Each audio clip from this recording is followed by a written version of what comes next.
Hello everyone, today we'll talk about the 20% of coins of the Philippines. But before we continue, please subscribe to my channel, Jose TV3. So let's continue.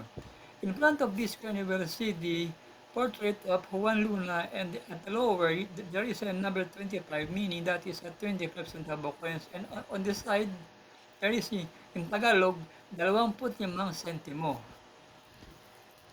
So at the back of this coin,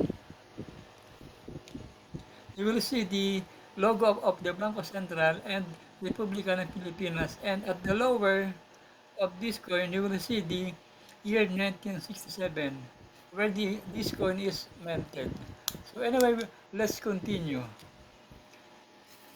A 1967 25 centavo coin is a Philippine coin from the Filipino series, also called the Juan Luna series, made of nickel brass, featuring the Philippine coat of arms on the on the reverse and a depiction of Philippine painter Juan Luna on the reverse, and was part of a series minted from 1967 to 1974.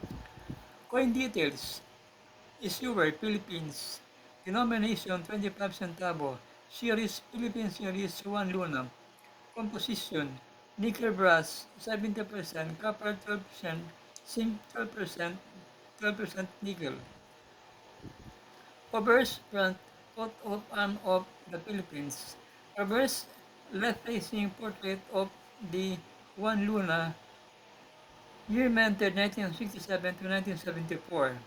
Vintage 1967 from San Francisco, mint indicated by S. So let's talk about the error.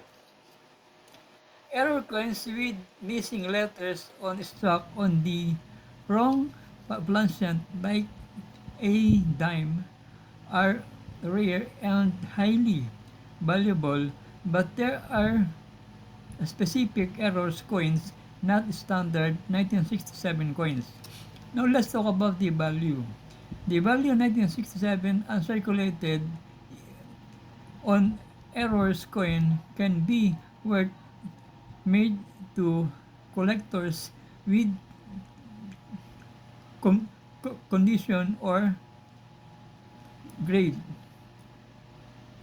In summary, if you have a 1967 25 centavo coin, it's a piece of Philippine history featuring the nation's coat of arms and national hero Juan Luna, typically made from copper nickel alloy. So guys, this is the 25 centavo coins of the Philippines, and this is a rare coin. Anyway, before I end, please subscribe to my channel, Jose TV3. Thank you very much.